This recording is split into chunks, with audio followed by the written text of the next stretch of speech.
Contre Dieu, c'est ne pas vivre selon sa volonté, de ne pas croire en sa parole.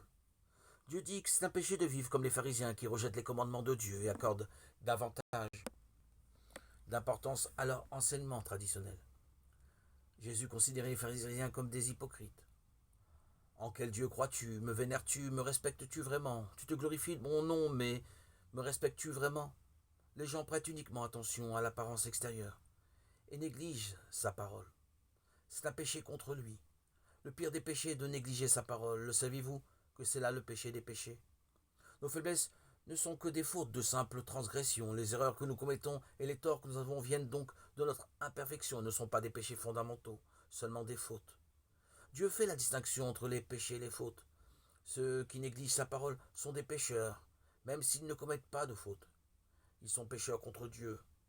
C'est la raison pour laquelle Jésus a sermonné les pharisiens. Dans le Pentateuque, de la Genèse au Deutéronome, on trouve des commandements qui nous disent ce qu'il faut faire, ce qu'il ne faut pas faire. Ce sont les paroles de Dieu, ces commandements.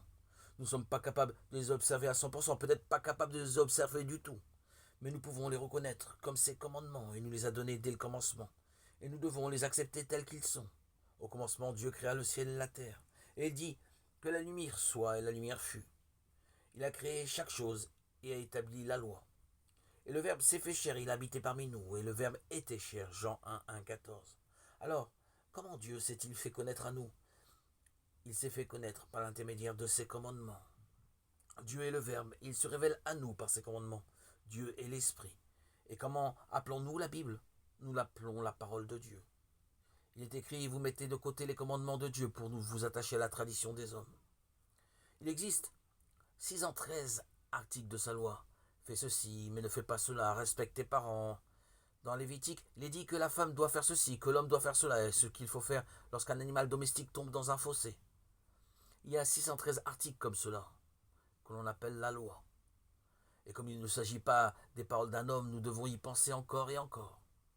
Nous devons obéir à Dieu, même si nous ne sommes pas capables de respecter toutes ces lois, nous devons au moins les reconnaître. Est-ce qu'il existe une seule parole de Dieu qui ne soit pas juste? Les pharisiens négligent les commandements de Dieu, ils mettent les traditions des hommes au-dessus de ces commandements. Les paroles de leurs anciens ont plus d'importance que la parole de Dieu. C'était la même chose au temps de la naissance de Jésus. Ce que Jésus déteste par-dessus tout, c'est que les gens ne reconnaissent pas la parole de Dieu. Dieu nous a donné 613 articles de la loi pour nous enseigner qu'il est la vérité, qu'il est notre Dieu, et ce que représentent nos péchés à ses yeux, ainsi que pour nous prouver sa sainteté. Et comme nous sommes tous pécheurs devant lui, nous devons croire en Jésus qui nous a été envoyé par Dieu à cause de son amour pour nous. Et nous devons vivre par la foi. Ceux qui négligent sa parole, ceux qui n'y croient pas, sont des pécheurs. Ceux qui ne sont pas capables d'observer sa parole sont aussi des pécheurs, mais le péché ultime est de négliger sa parole. Ne pas croire est un péché pour lui.